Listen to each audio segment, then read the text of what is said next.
We are live. All right, this is the side John. All right, they got me on the side John today. Y'all know me, y'all see me all the time. We got some good stuff going on. But first, before we even get into any of that,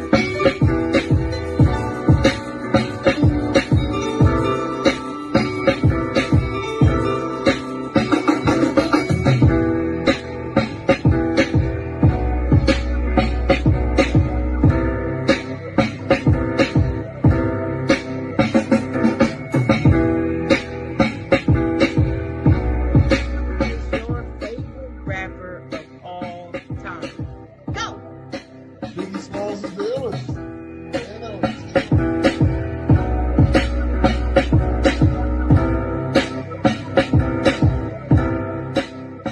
Occasionally I do something called the 5-star shout out.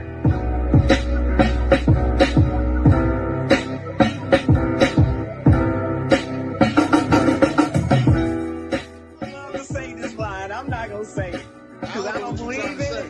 I don't believe in you can't make a you know what I'm talking about.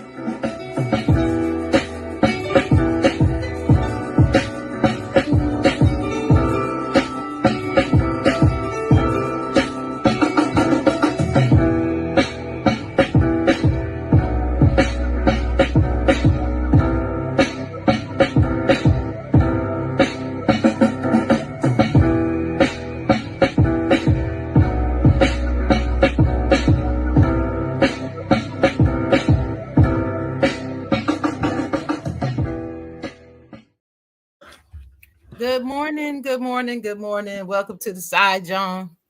Glad to have everybody here with us. I'm your host this morning, Sharon the Chocolate Girl. I'm joined with my very distinguished colleagues this morning. Mr. Sam Sports himself, BJ, and the one and only Fred Wilson the second. Not the first, the second. hold on. Football season over with now, Sharon. We could be friends again. We could be friends again now. Football season's over with. How his intro better than mine? That's crazy. I feel some kind of way. You gave him all that energy. My energy was on like 10%. His energy was on like 1,000. my God. That's crazy. First of all, don't be so sensitive. Don't be in your feelings. You know how much I love you. You on the show today, ain't you? I'm nervous, but I'm here though. No, but welcome to the side, John. I'm so glad to have y'all this morning. How y'all feel? How's y'all week been? Go ahead and go first since you want to be first in everything, BJ. Even though we do have a special guest, but okay, go ahead. Oh, so I ain't special either? No, That's crazy. you not special. No, you one of the crew. No, my week was okay. Working Valentine's Day, working in the snow. Did you see how much snow we supposed to get on Wednesday? They talking about 20 inches. Woo. Oh, What? We By have Friday it. morning, supposed to be 20 inches. I think Boston supposed to get like 35. Like I'm sick of this goddamn snow. But we ain't have snow in a while, so we are due for a big snowstorm. So. No, we never do. There's no dew for snow. Never. No dew for snow. How about you, Fred? How was your week? I mean, it was good. I went to work, came home, watched TV, went to work, came home, watched TV, so on and so forth. It was good. It was fine. We didn't get no snow, but I live in the desert. We got rain, though. I got like our first measurable rain. Like, I think it was like 214 days or 44 days, something like that. Wow. We was close to being on a drought record, and we got rain on pretty much all day Thursday. So yeah, y'all needed some rain. So did we. No tip. We needed rain too. We hadn't had rain in a while, and I didn't realize it had been so long. But we finally got some rain. Did y'all watch the Super Bowl? Was that Super Bowl? It was. I actually didn't. I had to work, and there was no reason for me to try to get out of it because normally I don't work for the Super Bowl. But this year I was like, ain't no way that they not gonna let those people, as in the Chiefs, three-peat. And I was pleasantly surprised that they got whipped with an extra H. They got, and I hate the fact that they left Mahomes in there to pad them stats and make it where, because we look at the final score, what was it, like 40-24 or something like that? That don't look bad. Nah, it was 40-6 with like 5 minutes left. So he threw that little last touchdown, them last touchdown passes, which were like a 90. His passer rating was like 95. But I was like, no, your overall passer rating for the game was like 50 something. You was at like 50 something. It was booty. They got whipped. It was booty. It was hard. Yeah, they did. Because as a Niner fan, I think most everybody in the Niner Empire, we 100% realize that if Drake Greenlaw doesn't get hurt last year, we win that Super Bowl. And watching this year, it 100% solidified for it. Because then Philly's defense this year is better than our defense last year. No doubt. Number one. They were the number one defense. And not one point during that game did Andy Reid ever figure anything out. So I'm 100% convinced that he would have never figured us out either. Because Travis Kelce was starving to death before Drake Greenlaw got hurt. Well, let me say this. Wait a minute. Are you telling me you one of the people who believed that they were trying to rig this season for them to win? You really thought so? I don't like to go there, but sometimes like you can only hit me with like it when you just look at stuff, it just don't look right. And then to me, the biggest smoking gun for the NFL is y'all didn't get in bed with gambling. Y'all gotten gambling pregnant. And I'm like, think about this. If you got this league of sports and it's just like, all right, we got one team, another team, just go out there and see what happened. But every commercial break is gambling. If you watch ESPN on the bottom lines, they got the point. I'm like, y'all done got in bed with gambling so much. And then you got this one team that they win like 12 straight, 14 straight one possession games that just keep game after game after game. They are just touched by an angel. Like, again, you don't want to come out and say it's rigged, but when you get too much information presented with you, you kind of get left with no choice but to think like, yo. Yeah, I don't know. I'm just not. I'm not one of those people that believe that. I just don't. I don't believe it. I do believe that they got some bad officiating, but you know what? What I'm finding that is across all sports now. Yeah, of course. All officiated sports have bad officiators. And here's the thing: it's always been the officiating. I don't think it's changed that much. The difference is now you sitting at home and you've got 97 replays and 57 views. So it's like you got to realize these are middle-aged to older men out here on this field with some of the most incredible athletes in the world, and they are keeping up and they are watching. You got 22 dudes moving. They do a great job. Because how are you seeing everything? And then you you're sitting at home with the benefit of 3 different reviews. You're like, yeah, how did you miss that holding call? Well, because if I look over here and do this real quick, I didn't see that. So I get that. But what bothers me when it's a blatant call right in your face, right in your face, and you don't call it. That's when I get mad. Yeah, when Patrick Mahomes is rolling to the right and stops and gets a pass off that leads to a first down or a touchdown, and the defender right in front of him gets held, that you got called. Same thing happened when the Steelers played the Browns.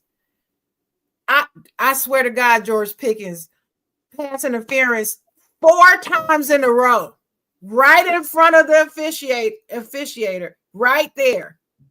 Didn't call it 4 times. But and then everybody got mad when he was frustrated and pushed that dude on out the line, out the end zone, and people were mad at him, talking about he don't know how to behave. He was frustrated. 4 times in a row, good catches, pass interference. How about this? I'm just like, what are you doing? So anyway, I think it was bad. It was bad this year. It was one of the worst officiating seasons I've seen in a while. Or let's just say you have a game, not an important game, what was that game they had last February out here in Las Vegas between the Niners and the Chiefs? It wasn't important. It wasn't an important game. And you got the best left tackle in the NFL gets called for a hold, which he was holding. It was a good call. But then you have the coach, the person that coaches the best left tackle in the NFL is like, all right, cool. That was a hold, but I'm going to tell you what, the other team, they're going to do that in almost every single play. So if you're going to call it on us, make sure you're watching them. Make sure you call it. For the next 56 minutes of football, the other team proceeds to do exactly what the coach just told you it was going to do. And for some, you can't find a flag to throw You can't find the flag. Your mouth is dry. You can't blow a whistle or nothing. Can't blow a whistle. Can't do nothing. Just weird. Just weird stuff like that. Can't do nothing. Yeah, I understand. I agree with you on that. But I just stopped at going all the way to some type of conspiracy. I just can't do that. I don't want because it would seem like to me, it would seem like to me if they wanted to do something really big, they could have let Detroit win. They could have let Detroit win it all, because that to me would have really been something if they went to the Super Bowl and won it. I was actually hoping for that. Yeah, I'm not. Here's the thing. I've always had a soft spot for Detroit because of Barry Sanders. And well, that ain't why I had it. And people don't like Dan Campbell's first game as a head coach was against the 49ers. And I was like, okay, this dude is different. The way he is coaching is different. I don't know if it's going to work, but he is doing what he's supposed to be doing. Mm-hmm. But now I'm like, nah, I don't want, because one, it's too many Lion fans, people that's claiming they Lion fans. I'm like, just because you live in Detroit, in Michigan, don't make you a Lion fan. And two, that will be a problem for the next 10 years that I don't want to deal with. So I'm not rooting for Detroit for that reason. Because first of all, it's all about this empire. But I can't do reflections. It's all about this empire. So Detroit is going to be a problem for us. But yeah, that aside, they are doing the right things up in Detroit. But yeah. Yeah, but no, I was just glad to see the Chiefs not winning, and two, like I'm watching this game, I'm like, y'all getting blown out, you throwing interceptions. Joe Montana. Well, I didn't want. Well, listen. I don't know if I ever told you, but to me, Joe Montana is still a GOAT.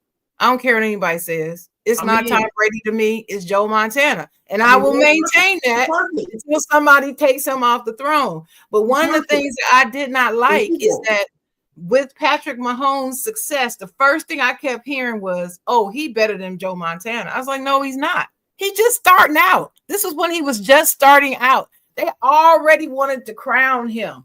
Yeah. I said, do you even remember Joe Montana's NFL career and how it started? Did you even remember what this man did? Stop it. And so I'm done. I agree with Stephen A. Smith. You can just take that conversation and put it in the garbage. It's no longer a conversation. But anyway, enough about sports. We got a really serious show today. I don't know if y'all ready for it. I'm breaking my own rule. I don't usually talk about religion or politics. I tend to stay away from talking about that in public settings, but I just felt like it was just too important not to talk about. Those of you who've been watching, you all know that I've been sick and I was out for like 2 months, hadn't been here. Then the election happened while I was out, and it's just been a mess, right? And now we're here, and some things have gone on. So, we're witnessing a time in our political history that we have never seen before, at least not in my lifetime, and that's a long time because I'm old. But before we get started, I just want to take a hot second to remember a great statesman. So while I was out, we lost President Jimmy Carter. So he died on the 29th of December. He was 100 years old. This man is the whole reason why I even got started being interested in politics. It was just something about this peanut farmer who decided to run for president. And my grandfather was a farmer.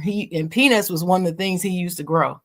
So I connected with him just because of him being a peanut farmer. That's how I started even following who this man was. And so people say that his presidency wasn't successful. I disagree.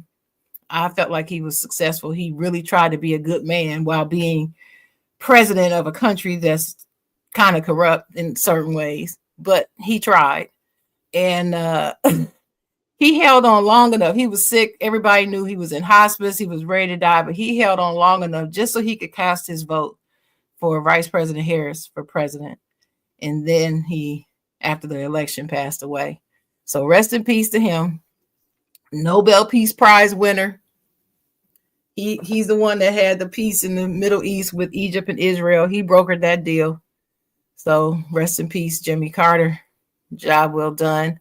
So from this man of integrity now, we go to the current president who's in office right now.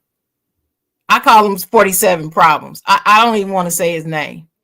So I'll be calling him 47 Problems in this show. I'm not saying it. Y'all can say it, but I'm not saying his name. He was the 45th. Now he's the 47th president. And we're just going to talk about it. We're going to talk about some of the things we've seen. We know how the election went. Were you surprised? Were either of you surprised at how the election went as far as a presidential election, or did it go as you expected? Go first, BJ. I really want to know what you think, because I've heard what Fred thinks, but I want to know what you think.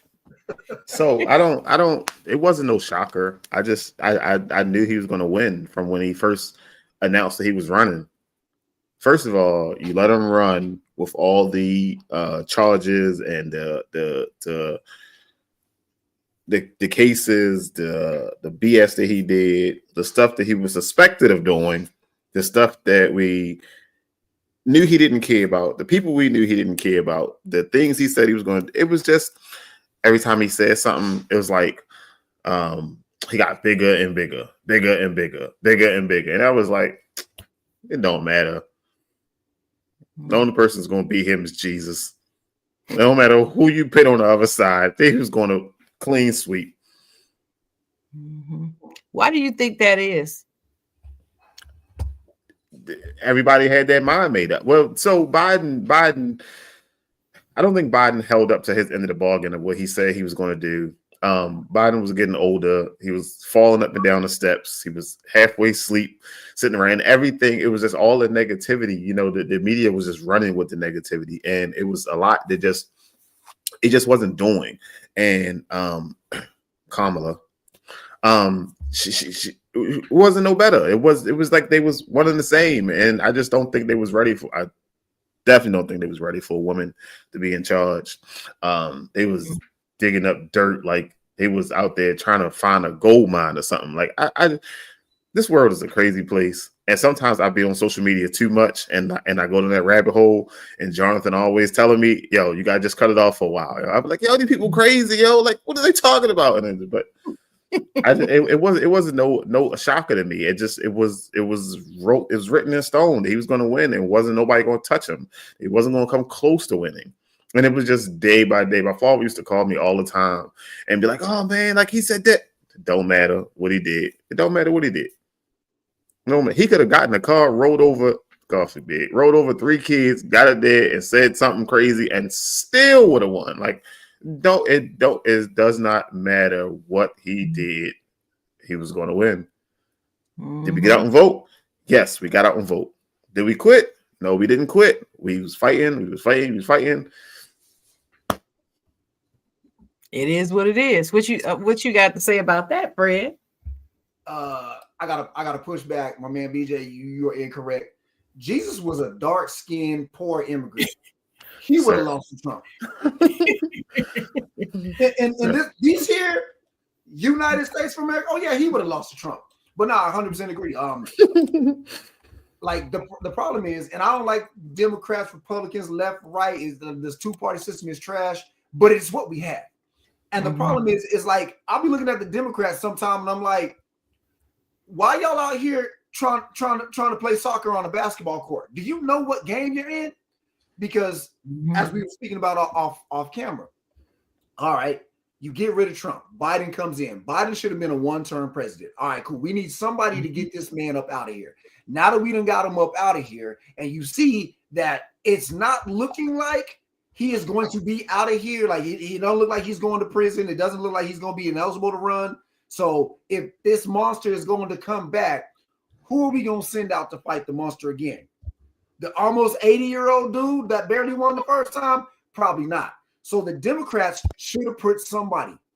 And let's say if they was going to go with Kamala. All right, fine. Y'all should have been propping her up for the last 3 years of the Biden presidency, being like, okay, this is who she is. This is what she's done. She's going to be the next. She's going to be the future. But they didn't. They forced Joe out after that debate where it was like everything we knew about Joe Biden, as BJ alluded to, with him being old and his mental faculty starting to slow down and this and that and blah, blah, blah. We knew these things, but it took for us to see them in that debate to where they were like, okay, this ain't going to work. We got to push him up out of here. And then at that point, you're kind of left with Kamala. Because really, like, what are you going to do at that point? You're going to go through the whole primary? No, you can't do that. So now you're left with Kamala. And I have nothing against Miss Harris. You know, whatever. I know, like, some of the things she's done that's great, some things she's done not great, whatever. I have nothing against her. The problem is you're the vice president of this administration that people are not helping with, right? Because as they alluded to, like, here's the thing. The last time when Biden went, oh, we're going to do student loan forgiveness, that didn't really come through. All the things that you said is typical for America. Politicians talk about doing stuff, things don't happen. But the other thing that y'all had to deal with was genocide. Because for some reason, everybody now just started to realize that we fund Israel. Like, I don't know where y'all been for your entire lives, but for some reason, Joe Biden is the reason why we fund Israel. And so he's got that Genocide Joe label, which I knew was going to lose a lot of young people. Like, yeah. People were not going to vote because there's no way they're going to vote for Trump, but they're not going to vote for Biden again because of the whole genocide thing. Right. Now you got Kamala. Well, who are you attached to? Joe Biden. So everything that they don't like about Joe Biden, they're not going to like about you because, again, Kamala Harris allegedly is the first vice president in history that didn't do anything. And I'm like, vice presidents never really do anything. Your job is to hold this clipboard, Curtis Painter, and if something happened to Peyton Manning, be ready to go in. But your job ain't to be Peyton Manning. But with Kamala, remember, it's like, oh, you didn't do this for the last 4 years, and you didn't do that for the last 4 years. And I'm like, she ain't been president. But again, facts don't matter when you talk about the collective intelligence of America. So he was almost dead in the water. And then the campaign came through with the most genius ploy. Because remember when Kamala came and there was a lot of groundswell behind there and Trump was fouling, and then what happened? He was almost assassinated. Yeah, it was bullshit. Because ain't nobody shoot at that man. Y'all know that was bogus. Both of them were bogus. What other was the one with the gun in the bushes? That was kind of nothing. But the one and where with the it. Come on now, right? It was fake. It was genius because it was like, all right, you getting whipped. What? Oh my God, he was almost killed. Oh my God, they almost killed him, and he's still fighting for us. Yeah. And then you ran a campaign on fear and hatred. And when you run a campaign on fear and hatred in a nation, let's go with the hatred, a nation that was founded by and still has white supremacy in its DNA, hatred is going to help. And then when you convince a bunch of stupid people to fear things that are rational, because I'm going to leave it off on this, right? If we talk about the trans community and the trans community having rights, people be like, oh, why are we worried about them? They make up 0.001% of the population, right? But then when we talk about bathrooms, now all of a sudden, every Target you walk into, there's got 3 or 4 trans people in it. Which is it? Are trans people not enough to matter, or are they everywhere your kids are going to be? But you run a campaign on fear and hatred against an opponent that's just not set up well. Trump wins. Well, basically, what this election proved is that hatred and fear outweighs integrity in this country. 100%. That's the problem. 100%. That's a huge problem if you think about it, because the lies that came out of that side of the aisle were just, lies that I couldn't have even dreamt of. I just couldn't have. I would have never thought to do an assassination attempt and fabricate that. Right. But it was genius. I never would have thought of saying that Haitians are up in Springfield, Ohio, eating cats and dogs. And for them to believe this shit, believe it. I had a coworker tell me, but Sharon, there was a video on TikTok where the people said, and you could see on the video where they were actually taking somebody's dog. I said, it's TikTok. Are you serious? You really believe this? I said, you're talking about my hometown. I know these people. They're not eating no cats and dogs. What are you talking about? But they believed anything this man said. And why? Because I believe he fed into their inner white supremacy. And those who are not white that fell for him were just angry and confused with our own. Why? Because the Democratic Party, as Brian says in the comment, is soft right now. Democrats are not standing up doing their job. They're not doing their job. But here, newsflash, y'all, Democrats really haven't been doing their job since 2000. I'm gonna say that they really haven't been, not in terms of elections. I know Obama won twice. I got it, and Biden won. I got it, but Democrats have been too soft since 2000 when they stole that election away from Al Gore. I'm just saying that. Can I ask a question? We don't have to stay there. We can move on, but I'm telling y'all, it was stolen, and you can't convince me otherwise. So as far as the Project 2025, right? We knew that allegedly Trump was behind it, but the media was in an uproar about it. It was a few people here and there, but even the Democrats, they wasn't fighting against it. Not enough. So I was in a group that actually took time to read all 932 pages and break all that stuff down, right?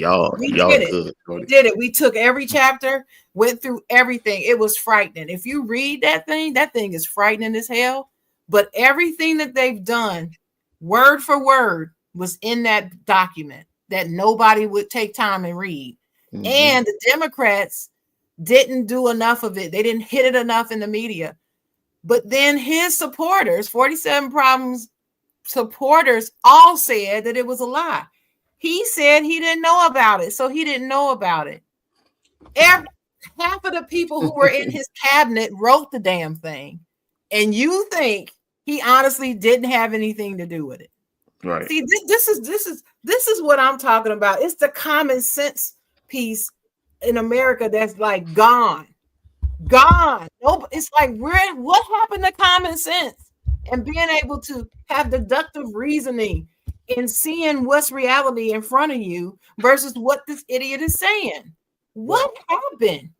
I don't understand it. It's like you got like everybody on meth in this country. I don't understand it right now. I have good news for you. Donald Trump is not the president of the United States right now. So Elon Musk. No. It's not even Elon That's Musk. worse. That's not even Elon Musk. Because think about this. When he ran the first time, Donald Trump, both his campaigns, he ran on fear and hatred. And the first time, what was the two things he talked about? Building the wall, and what was the other thing? I'm gonna drain the swamp, right? I'm gonna go into Washington. I'm gonna drain the swamp. And what did he go into Washington and do? Not any of it. But if you look at what he's doing right now, these are the type of things that you do if you quote unquote want to drain the swamp, right? We're gonna slash the government, we're gonna get rid of this, we're gonna get rid of that, right? Whether you like it or not, if somebody is like, yo, I'm gonna go into Washington and I'm gonna drain the swamp, what's going on right now is what you do. Why didn't he do it the first time? Because it ain't him. The Heritage Foundation is the president of the United States right now. Because like you said, everything that he's done falls right in line with Project 2025. So here's the thing. There's one or two things.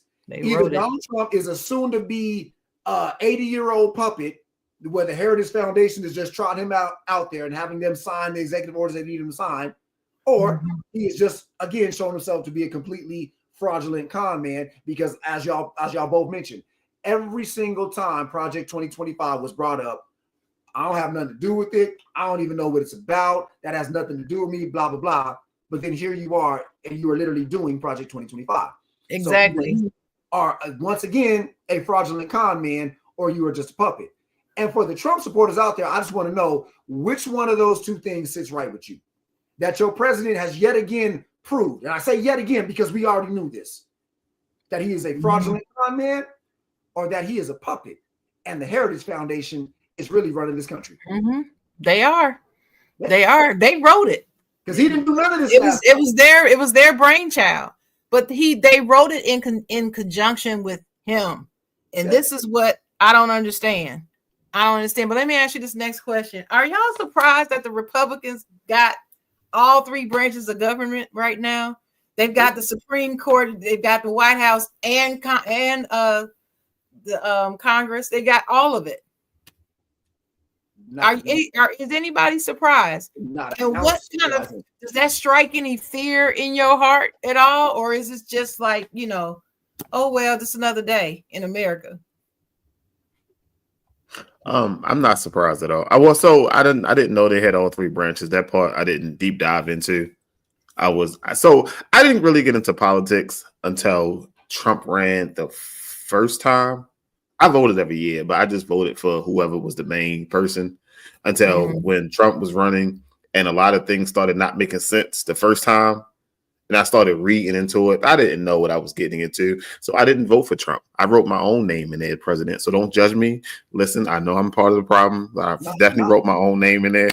But that's when I started getting into this. So I'm still new to this. So I pay attention to certain things. I can't keep up with all of it because I jump down that rabbit hole again. Once I go in that rabbit hole, it get dark down there once you go down there. So I try to only go to where somebody can grab me and pull me out. Yo, goodbye, here, shorty. But I didn't pay attention to all three branches of government. I did not do that.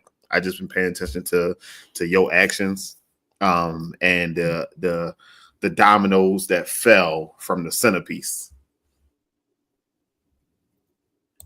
Fred? There absolutely there's no part of me that's surprised because again, the Democrats are terrible at the game of politics. I swear, like y'all don't know what sports you're playing. You're out here halftime of the Super Bowl with Jordans and basketball shorts. Like, yo, we playing football. What are you doing?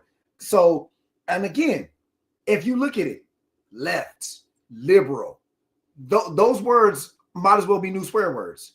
The amount, how easy it is to get people riled up against anything that has to do with the left, liberals, the Democrats. So yeah, y'all go out here, y'all run a terrible campaign. Y'all had control of stuff. Things didn't magically get better, which I don't know why Americans expect that. You know, we got a jalopy of a car, and then when we change the driver, things are gonna magically get better. So then it's like Daddy Trump comes back in, which first of all, why y'all grown people calling this grown man daddy? That's weird. But Daddy Trump comes back in, and of course they gonna win everything by a landslide. Get the Democrats out of here because they've ruined the country. They ruined the economy. They funded Israel with this genocide. They've ruined everything. Blah blah blah. And then as far as the Supreme Court, they've been playing the long game. And bless her heart, may she rest in peace. RBG, when Barack came at you and was like, "Yo, are you sure you don't want to retire? So that way we can get your successor in." And her not doing so was, I don't want to say it started the domino effect, but it was a massive domino in that effect that was like, yo, because what Trump's had three Supreme Court judges that he's appointed, something like that. Absolutely, 3. And here's the thing, he about to get another one. I was gonna say, I hope they're not listening because if he was smart, he would go into the oldest ones and be like, "Yo, go ahead and retire." Right? Oh, they are. Right they now. are. They're going to. And they will. Yeah, they're going to. What RBG didn't do, they will. And we're gonna mess around and have 7 out of 9 conservative-leaning Supreme Court justices. So yeah, I'm not surprised because again, the Democrats are. If this is the game that we're in, if American politics is a game, and if it's gonna be the game, start playing the game, Democrats. If you want to be either retire from the league or start playing, because y'all out here, what are you doing?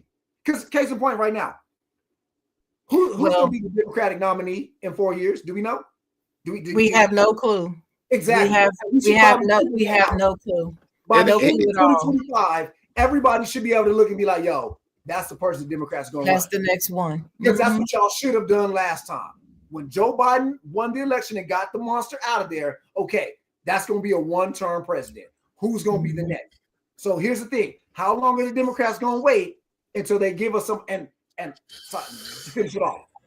Y'all have to plan on Trump running a third time. There's been talks about them introducing legislation. So if you're a Democrat, you have to assume that Trump is going to be the nominee next time. Now, if it's not true, they'll beat anybody but Trump. But you have to assume right now that you're going to be running against Trump in 3 years. You really do, because the man is corrupt, and he the rule of law means nothing to them. Nothing. He said it's gonna be the last time voting. That's what he said. I did see a post when they were saying, what is it? 2028, right? The next election, 2028, 4, 5, 6, 7, 8 for president. Right. Yeah. Mm-hmm. So they said they put a picture up of The Rock and Stone Cold, and they said this is going to be Barack versus Trump in 2028. And I saw it, and I was like, "Well, this world is a crazy place." But he said it's going to be the last time voting, and I don't know what that looks like. I don't know how you change the Constitution. I don't know how much work that entails. I do know that you got to go to the highest judge, correct? Got to go to the highest judge to get that stuff done. And I mean, I don't. Right. But here's my question for because if you think about it, right, the people, the Republicans, the people on the right, they always like to throw around that term patriots, right? We're the patriots, we're the real patriots. To me, I take patriotism as loving your country, right? So if y'all love America so much, why y'all trying to let it end? Because here's the thing: why do you even want a third-term president? Because here's my thing: because if it's just about making America great again, and it's just about these things, it's not. There's 330 million people in this country. Why is Trump the only person that can do it? So how about this? Trump don't need to be president 3 times. Why don't y'all just get somebody to follow in the footsteps? Because it ain't about that. It's about Trump. And every time you tell these people, y'all are in a cult. Oh, it's not a cult. Really? Then why is Trump bigger than America to you? Oh, he's not. Yes, he is. Because again, you mean to tell me there's nobody that once Trump is done with these next 4 years, there's nobody that can just come in and be like, because isn't that the point of JD Vance? Because Trump just said the other day, they asked Trump if JD Vance is going to be the successor. And I've never heard somebody say the word no quicker in my life. She was sitting there, she was like, yeah, so do you see JD Vance as being your successor? No. Then why is he your vice president? If it's about making America great again, he's just there. He's just there. We all know that his plan is to never leave the White House. That's his plan. His plan is to never leave. He already told us this years ago, and that's what he's going to do. Yeah. So, as far as the 3 branches of government, no, I'm not surprised that they have all 3 branches of government. I am concerned. It's a problem, especially the judicial branch being heavily conservative right now. That's a problem as far as rights are concerned. And these people out here, especially even in the comments that seem to be pro-Trump, pro-47 problems, your rights are in jeopardy as well. So while you sitting up here holding him up to be some type of savior, your rights are going to be in the toilet as well. You are not separate from this. This is not only going to affect the Black and brown people and the other people that you hate. It's going to affect you too. It really is. I've seen video after video of people who don't look like me crying about what has happened to them since January 20th. And I have no sympathy at all. That brings me January 20th. That was Inauguration Day. Did y'all watch? And if you did or did not, why or why not? Why did you or why didn't you? Go first, Fred. I didn't watch. I saw a lot of it. I think I saw like him actually getting sworn. So I think I just missed all the pomp and circumstance, but I saw him getting sworn in, and then I was able to listen to his speech. I think it must have been like before I went to work or whatever. And I remember like the speech, it was very dry. Like we all know that Trump's not like public speaking is not his thing, but it looked like just some like a 5th grader standing in front of the class reading a book report about a book that they didn't read. It was very dry and just and it was filled with all the Trump hyperbole that he always does. But I was just like, do you even want to do this job? I don't know if it was the age or whatever, I don't know. It was just very dry. Mm-hmm. What about you, BJ? Did you watch or not? I did watch it. I wasn't like focused. I did have it on the side. But I didn't like really pay attention. But I hate all this year, like even to me, like because I be listening to a bunch of different sermons and stuff like that, and like even the pastor's been taking shots at people. You'll get on stage and start taking shots at each other. Like everybody been taking shots at each other. He get right up there, and within the first 10 words he said was something about the Biden administration didn't do this. Like that's not what we here for. Just you here now. You got to do it. Like well, you got, and then you got to turn around, look sideways. Like come on, yo. Like. And that's what I seen a lot of that. And then he left out of there, went right into the Oval Office, got his pen and signed his fucking life away on everything. Like it's crazy. So what you're saying is that you didn't see any makings of a leader up there.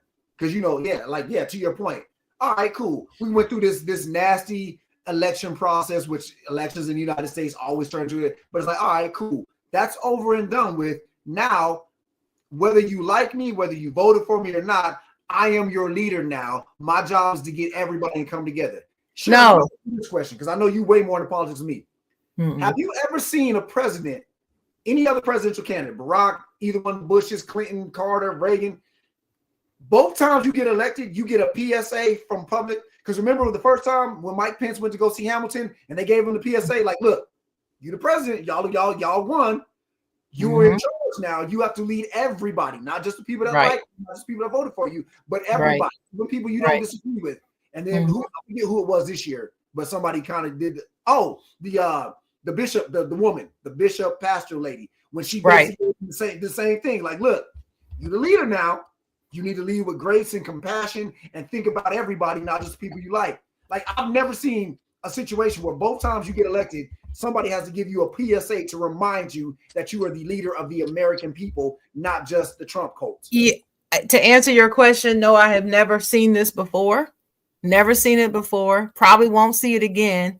But I'm not surprised because he doesn't have any integrity or compassion in his body, period. He knows nothing, but he's a narcissist. He knows nothing but himself. He cares about nothing but himself and money, his money and your money. He wants all of your money, our money, my money. He wants it all and feels he deserves it. So no, I'm not surprised.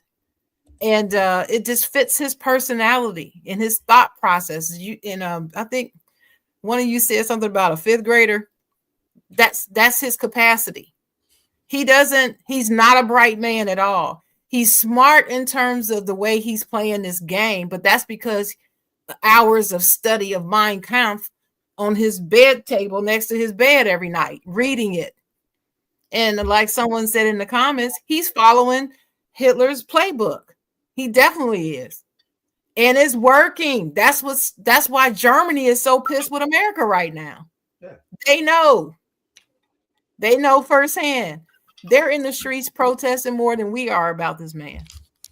Okay. And NFL got games in Germany next year. Well, this year coming up. That's crazy. They about to tell us now. Go ahead, baby. Y'all good. Trust and believe. There's gonna be some protests. There gonna be some protests outside the stadium when we go. You think they was mad the way the Canadians? Think about this. The Canadians at the hockey games were doing the national anthem. Like, don't in the Canadian stereotype that they are the nicest people on earth? Yes. Y'all was mad about what Canada was doing the national anthem? And next to Switzerland. Okay. Next to Switzerland, Canadians are supposed to be the most equal opportunity. We love everybody, people. No, they pissed. Y'all go over there. I mean, if you are independent, if you're an independent nation and somebody else's president says they're going to make you their next state, I'd be upset too.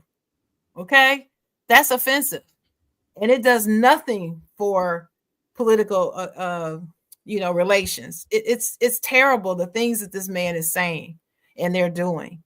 So back to the inauguration. This is something that's not quite political, but it is. But there was a big uproar about people like Nelly and Snoop Dogg performing at these inaugural parties that were taking place that night, and Black people everywhere, man, like canceling Snoop of all people, who's probably one of the most successful rappers of all time. I mean, he's one of them. I'm not saying he's the, but this is a man who was just carrying the flag and Soulja Boy was there. The Olympics, and now people are canceling him. So, are you okay with them performing at these inaugural parties, or are you not okay? You can go first on this one, Fred.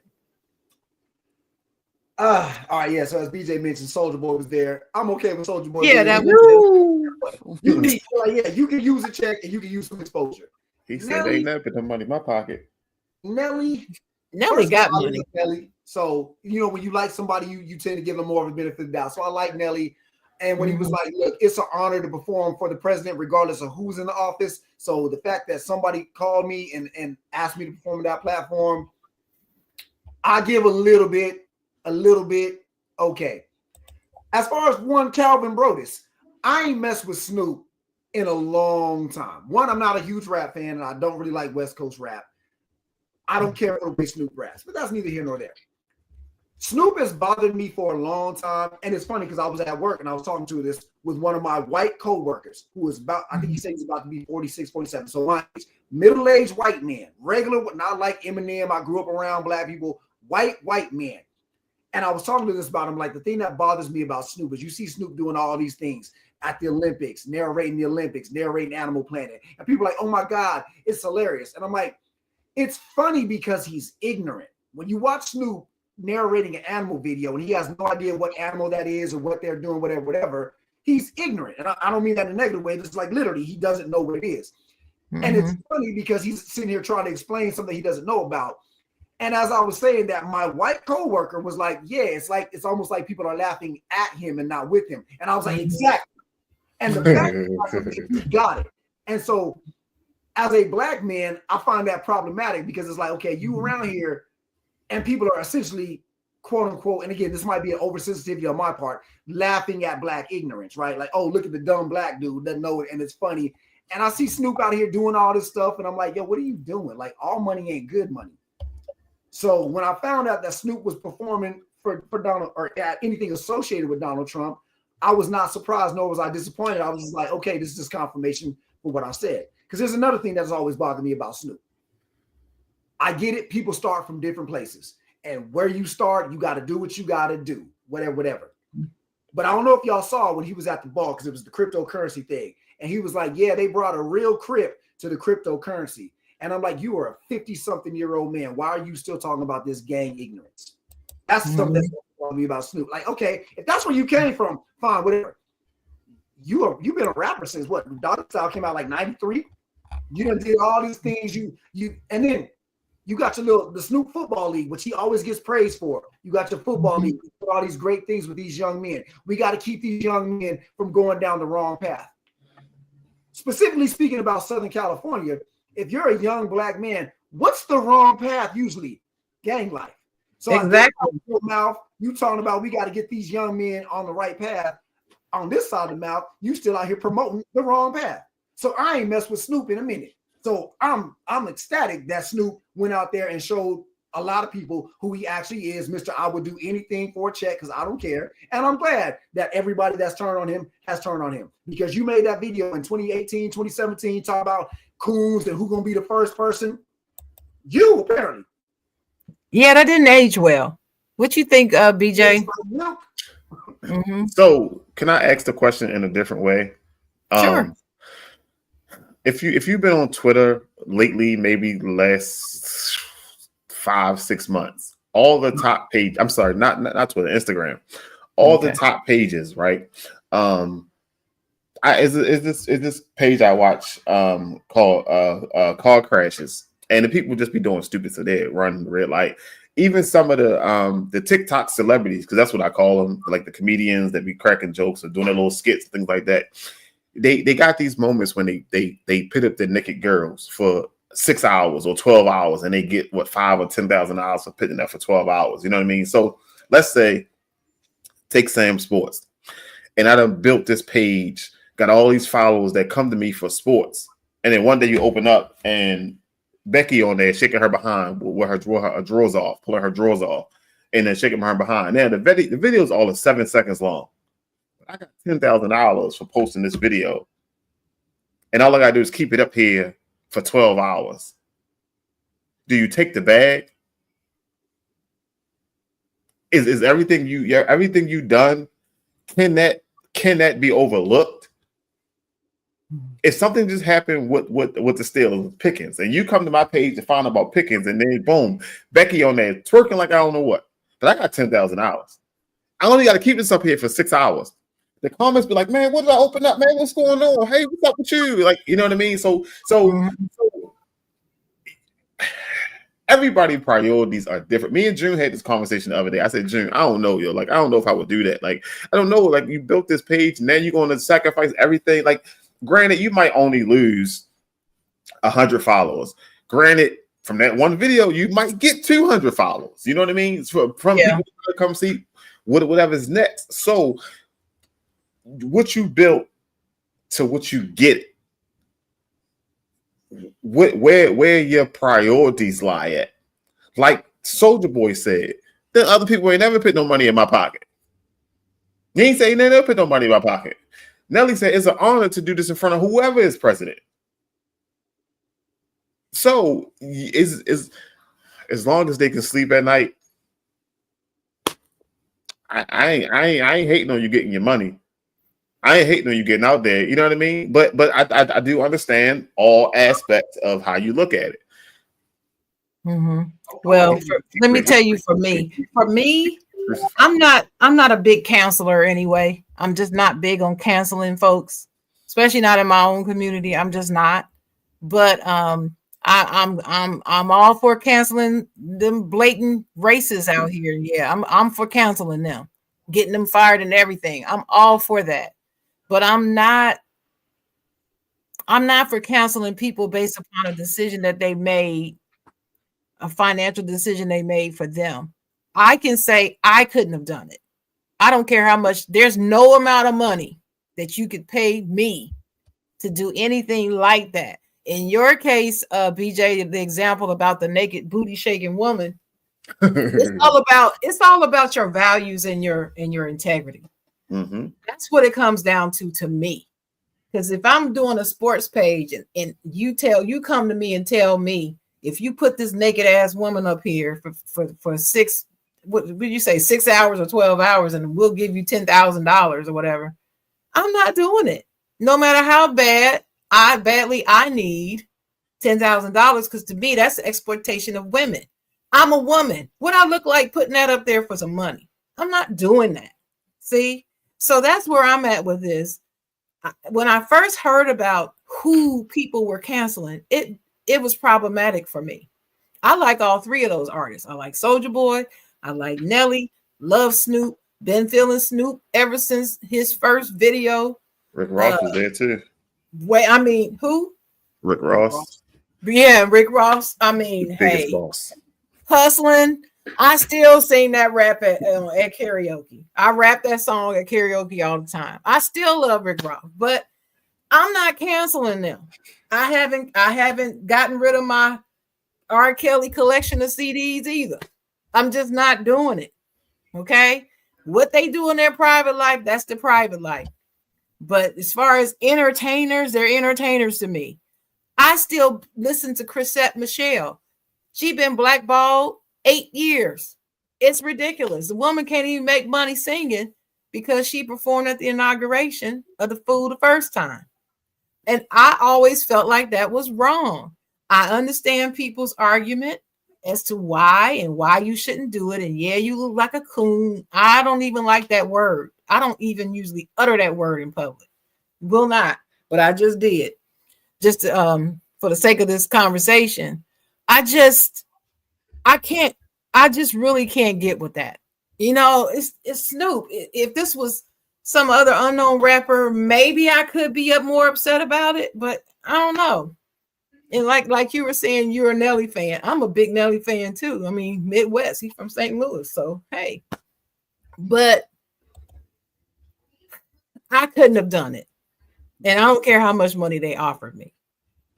But I do understand why people are feeling the way they feel, and I just think that they're taking it a little bit too far on this social media, because they're saying stuff about him like, I ain't never this and I ain't never that. I ain't never gonna, support him again and all that stuff. That stuff is that's just a little bit too permanent. So me. Can I ask a question? Mm-hmm. Would you do an interview with Trump? Interview? One-on-one? Yeah, no. One-on-one sit down. No. No. See, somebody as evil and sick as him, I can't stand him being in my aura, be it in person or digitally. I couldn't do it. I couldn't be in a Zoom room with him trying to have a conversation with him. No, I can't. I mean, I'm a professional. I do this for a living. I interview people. I'm a published journalist, all these wonderful things. I could never interview that man. I can't do it. I ain't Barbara Walters. I'm not her. I don't have a platform, but I know you. I know you would do it. See this right now. One, unless it's live, it'll never. If it's not live, it'll never air. And two, if it is live, because I'm gonna ask him questions. He gonna refuse. I'll be like, let me tell you. Firstly, let me tell you, Fred. If you ever interviewed him, I would pay money to see that. You wouldn't even have to give it to me free. I would pay money to see you interview that man. I really would. Live, it would never air. Because again, the first thing I'm gonna ask him was like, yo, so what's wrong with you to the point where you want to have sex with your daughter? That'd be my first question. And my thing is this. I don't work for CNN. I'm not gonna let you slide off because he go, well, no. Mr. Trump, that's not the question I asked you. What I asked you is, why is it that on several occasions you have publicly sexualized your own daughter? Well, no. Hey, sir, answer the question. Yeah, and then interview over. He done got over. He gonna say, and they gonna haul you off to that black room in the back. So unless it's live, nobody would ever see it, and I'll never be heard from again. But Second question. What secrets did you bury in your ex-wife's grave on your property? That's my next question. Can we have her exhumed?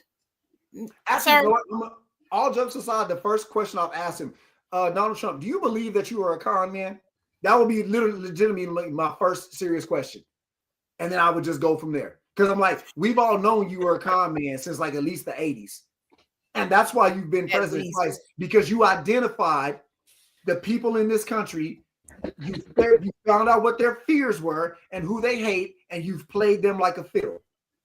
Middle America, the forgotten people, and blah, you know blah, what? blah. We're going to make America great again. I'm going to give you your country back. And you've conned those people and played them like a fiddle every step of the way. You got them to exactly. So, and this is for the people watching. The man used to be a registered Democrat. He was a registered Democrat and he was not for any Republican policies, even though he was rich. He was not. He publicly spoke out against them, even though he was a known racist.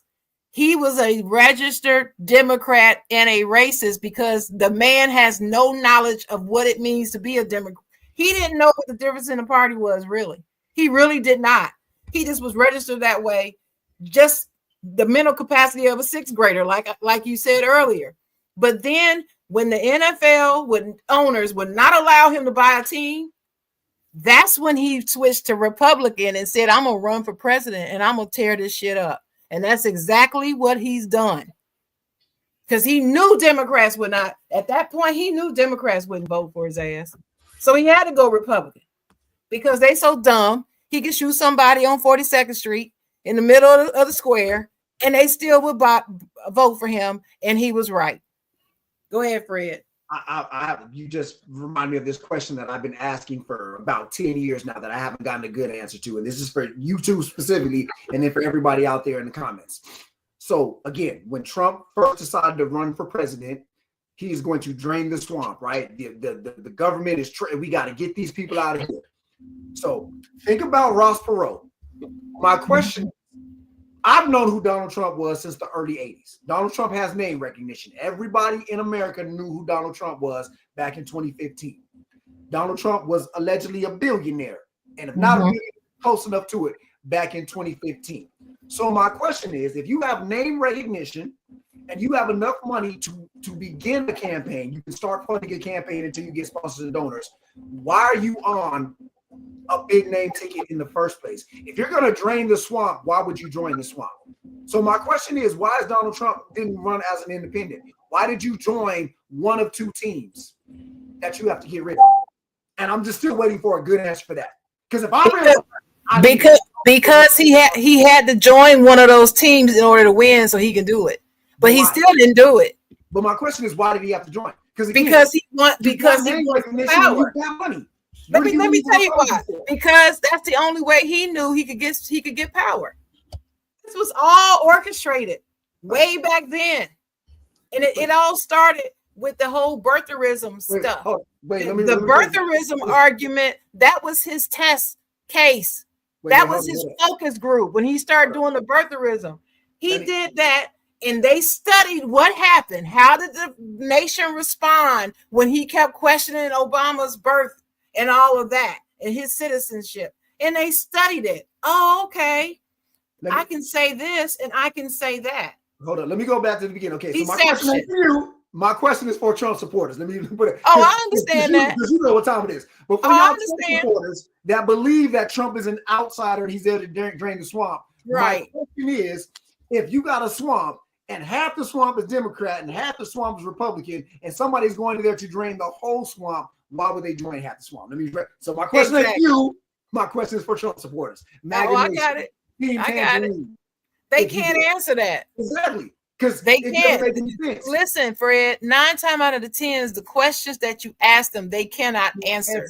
The only answers they give are social media sound bites that they have been fed in these conservative chat groups and from Fox News. That's all they do. They just regurgitate the stuff that they've been told to say. They have no knowledge. They know nothing. They don't know shit. They really don't. That's the reason why when you invite them on to talk about these things with you, they won't do it because they can't. They can't. And that's the thing. Start asking questions, and then you get to the point where you get questions that you can't answer. What does that tell you? Like, what does it tell you when it doesn't tell them anything? No, they're brainwashed, so it doesn't tell them anything. Like, what does it tell you when a man runs for president? Chooses a vice president. We don't assign you a vice president. You get out of all the people you choose a vice president. Because I'll say this before, like when he was debating Kamala, and every time he brought up the fact that Kamala was the first vice president in history, if I'm Kamala, the first thing I'm asking, let's talk about your vice president. Where's he at? Why is it that the man that you handpicked, you chose Mike Pence? Where is he at? Because to me, that speaks volumes. The fact that everybody that you've worked with, they're either all in trouble or none of them want anything to do with you. Like, what does that tell you? Like, we want to, like we job applications. If you got a sheet of references, and I call every reference, and every single person I call is either unavailable because they're in prison for dealing with you, or they're like, oh my God, I would never work. Oh my God, I would never. Guess who I'm not finna hire? But America hired him again. Everybody they work with either wants nothing to do with them or has had their life ruined. Look at Rudy Giuliani, America's mayor. Yeah, I can't even talk about that. Go into 7-Eleven and get a hot dog on credit right now. I can't even talk about that dude.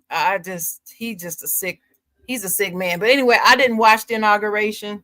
The first inauguration that he went to, I was so sad that it was Obama's, last year.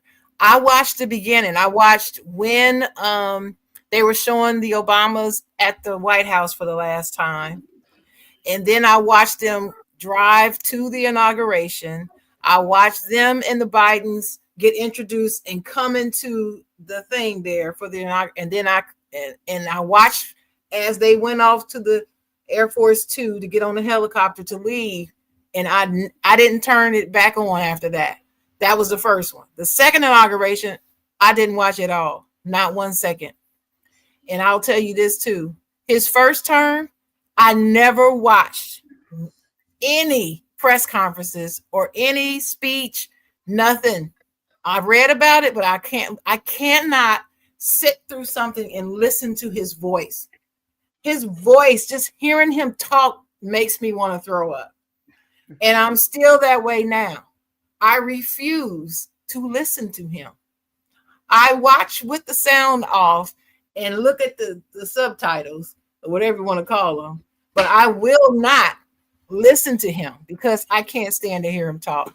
And I can't look at him because of the way he holds his mouth when he talks. He looks like a criminal. Even just looking at him, everything about him is just disgusting to me. So I can't look at him. But anyway, so moving on, since the inauguration, as we know, he and his administration has done some shocking things. Not unbelievable, just shocking to me. Like You remember the Nazi salute thing that Elon Musk did? Even the Germans are saying, even the Nazis that are still over there is calling that. But these people want to say it wasn't that. Then there was the attack on all the agencies. He's firing all these civil servants. Musk running around up in the Oval Office like he's running things, holding press conferences in the Oval Office like he the president. He's standing there with casual clothes on, with the president sitting there in a suit. And he's standing there like he running stuff, like almost like a puppeteer. He's got everything except for the strings attached to Trump's head. Oh, I said his name again. To his head. You know what I mean? It's bad. He even got West Point to get rid of all the groups and clubs that are pro-women, pro-minorities, pro-LGBTQI+, all of those except for the Polish ones, because that's white people. Mind you, the Polish group is still there. The Italian group, the French group, they're still there. But all these other groups, the Asians, the African American, the women's engineering group, all of these things have been eliminated and wiped from their website. You can't participate. This is just madness to me. So all these things are going on. And I mentioned earlier how other countries are having all these protests. Where will all of this go? How far do y'all think that this is going to continue to go? Is there a limit? Or are they going to just wipe out everything while we just sitting here? Yeah. What you think, BJ? I've been paying attention to a lot of different things and some stuff. So I kind of sort of am a conspiracy theorist. So I always think something is more than what it seems. I watch too much TV, too many movies, so they're only going to give you what they want you to know. But behind the scenes, is something else always going on. Like, it's been too many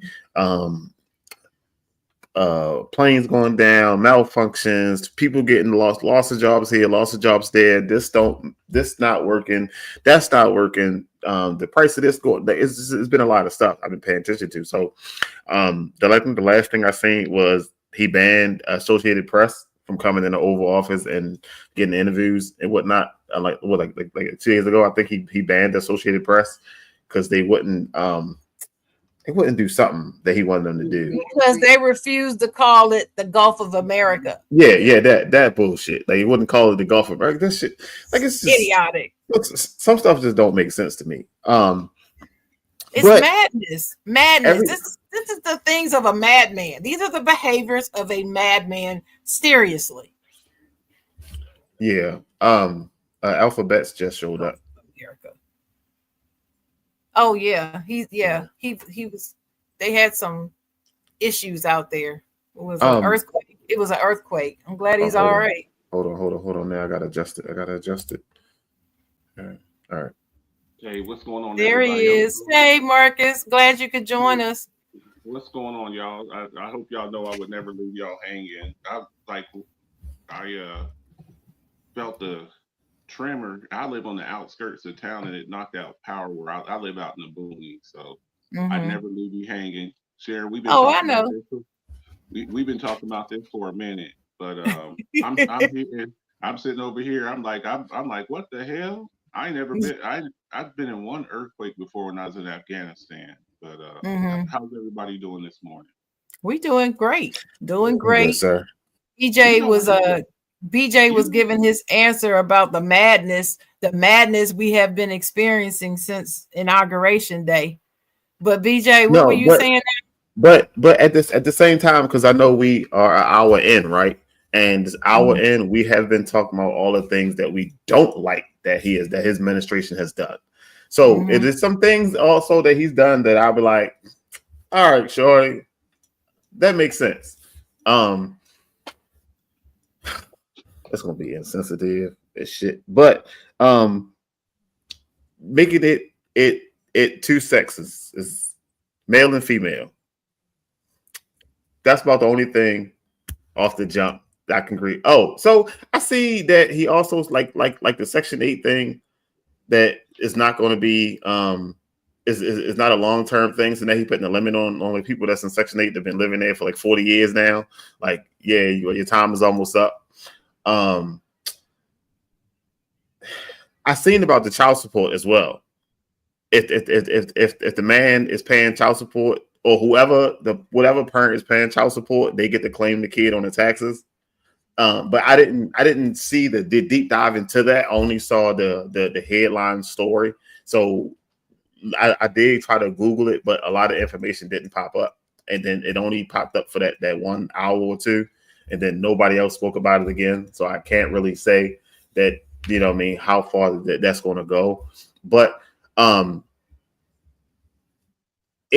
of it has been a little iffy, but it is a few things out there that actually make sense. Iffy. Well, for me, my answer is 0. There's nothing that I can agree with. Nothing. Because it's the way that he's doing it. It's just like there are some people out there that agree about this whole roundup of people that they say are illegal and all that. They agree with it. Oh, yeah, just get rid of them. Yeah.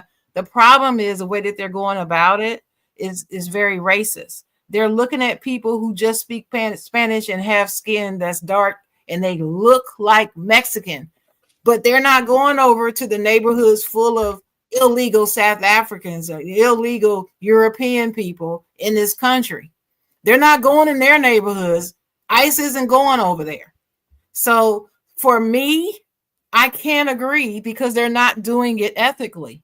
What they're doing is nothing but fear mongering. It's very KKK like to me. That's what it is. They're night riders. They're doing it in the daytime. That's what they're doing. I cannot support government, our nation, who's supposed to be a nation where give me your tired and poor. We might as well just take the doggone Statue of Liberty and ship it back to France. Might as well, because we're not living up to that at all. We're just not doing that. And then this whole going into the government agencies and just firing people left and right, shutting down websites and all this stuff, wiping stuff out, erasing things. First of all, it's going to hamper their ability to provide service to all of us, including the people who support this man, right? Second of all, it's not right. Where are all these people going to go for money? Look at the increase of unemployment. What states are going to be able to handle all this unemployment that these people are going to have to file for all at once? Because he's just sweeping, laying off people, trying to run the government like a corporation, which you can't do. First, you got to care about the people first in order to even get that far. Like that's what I'm saying. So you cutting all these jobs. He don't care about that. He don't care that you can't feed your family because his family's straight. You know what I mean? He don't fear that. Like Homeland Security, you laid them off. The air traffic control, you laid them off. Now you want to cut the military budget in half. Our border's about to be open. It's about to be free country over here. Let me tell you this. The biggest part of this, his supporters believe that he's doing this to cut government waste and fraud, and that's a lie. He's doing this simply to put more money in his pocket and his friends' pockets. That's why he's doing this. All the agencies, the first 8 agencies that he shut down were all investigating Elon Musk. Every one of them had an ongoing investigation of Elon and his practices with his companies that he's built and taken over and stolen from people. All of them shut down now. All the documents. That's why he had to get access to the information so he can get all that stuff and get rid of it. Because they denied his access. That's what he's doing. And he's got the right tech people to do it. Yeah. And people are like, oh yeah, he's just getting rid of waste. No, that's not what this is about. It's bait and switch. He got you over here looking at this and then under the name of cutting waste while they're doing all this crap over here, taking money out of your pocket and mine. This is the problem. Yeah. Wake up. That's all I want to tell people. Go ahead, Marcus. It's I try to always look at it where somebody has a, some type of redeeming quality. I really do. I And try. the issue is people don't look at history. I'm a historian. I'm Mhm. a big historian. I do a football show, but I'm also a historian. I look at the history of football, but I look at history, period. Yep. If you Me can't at too. this stage see the parallels, if you can't see the parallels of what's going on, then at this stage, either I try not to question people's intelligence, but I got to question your intelligence. I really have Mhm. to question your intelligence to just see the things that are going on and be like, oh no, it's nothing like that. You know, what's that saying? If back during the Roman Empire, if you give them bread and circuses, then you can keep them enslaved forever. If you Forever. look at like the gladiator movies, that's what Commodus did. You're throwing bread up to they had the the Coliseum, keep everybody at the Coliseum all day, throw fruit up to the stand and bread, and you can control them. And that's really what you throw them just enough to make it think like that they care about you, and then you see while they're screwing you, behind your back. Elon Musk, what will it take for people to understand? What will it? What is the what's the red line for you? Now you saw this man for 4 years in his first term, and all the things that you saw, all the things that you saw, and one of the people that I really just infuriates me is Mitch McConnell and a lot of these Mhm. Republicans that are in the Congress, because you could have stopped them, but y'all were so power hungry. You impeached him once, you impeached him twice. At the very least, okay, you don't want him to go to jail, which he should be in jail. He should be in prison. Mhm. And he's indebted to Elon Musk, because I believe if Kamala had won, he would be in his trials right now. Yeah. Judge Chuckin was ready to. It was all the black women that was about to hem him up. Right. Judge Chuckin, Letitia James, the girl in Georgia. She kind of upset me. She kind of Yeah. upset me because I'm like, I get it. You're trying, what you do in your personal business. Too much is at stake. You trying to link up with your Mhm. boyfriend and stuff like that. But if y'all can't see what's going on now, Mitch McConnell, he never liked Trump. You're the Senate Majority Leader, and they needed like 5 or 6 votes to at least, if you don't want to put him in prison, you could at least be like, we're gonna bar you from running again. Right. Didn't do it. As dumb as Trump is, he learned from his first term. It's like, so he had some people in there, people that I may not have agreed with. I respected General Mattis. I'm a military guy. General Mattis, if you ask any Marine, Mad Dog Jim Mattis, all of these people that were guardrails, they're kind of like, sir, you can't do that. Sir, no, you can't do that. No, you can't just shoot people. No, you can't make a moat at the southern border. I live in El Paso. I live you can see Mexico from my house. Right. So immigration here is a big thing, but they're complicit. And then the other thing that infuriates me is when I see idiots, and I'm gonna call them just straight up idiots. Because I try to use other adjectives and nouns, but at this stage, you're just a damn idiot. People like Kanye West, and I may have missed it. I'm sorry, because I just got power back. So Kanye West and Nelly and these artists that are performing. Just Snoop. I love Snoop Dogg. And you I were do the main too. one. You were the most vocal. Who's gonna be the first person, the first jigaboo who's gonna go out there and perform? I'll be the one who performed for a master. And you're the first one jumping up there because they don't think that they don't think that it pertains to them. They don't think it pertains to them. You walk around, I'm a black Nazi. You selling T-shirts with swastikas on them, and you're a black man? Mm-hmm. What kind of coonery and buffoonery is that? Just coonery and just happy as can be to be around power. who's that? Byron Donalds and that old Oh, big gum Tim Scott. Tim Scott, South Carolina. This dude is patting you on your head as you walk up the stairs, and he patting you on the back of the head. If Martin Luther King, Malcolm X, Marcus Garvey, or any of these people, like our ancestors, they're rolling over in their grave. They're rolling over in their grave. It's like, what are you doing? What are we I doing? went out there and got hosed by water hose and had dogs sicked on me for this. Mm-hmm. You know, it's disappointing. It's disappointing. Here's the thing about this is white supremacy, period. And I see my guy Frederick over there, Curry County, up in the house. We've had discussions and stuff like that. If you can't see the overall scheme that they're trying to do, by 2040, I don't mean it's. I just got a lot of stuff, and I was looking forward to this year. So please, y'all bear with me. By 2040, the majority in this country was supposed to be brown, Spanish black speaking people. Mm-hmm. No, just brown. Black people. We just not us. Spanish speaking people. That's all Latinos. That's all Latinos. And like you said, Sharon, that's where they're targeting. That's where they're targeting.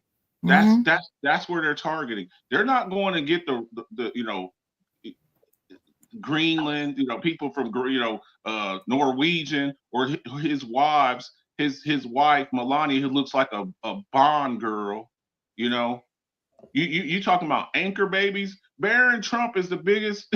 Barron Trump, Tiffany, Eric, all of them. Donald Jr. They're all anchor babies. But you're sitting over here, you're focusing on these people over here. It's like it's just like you said, Sharon. It's the switcheroo.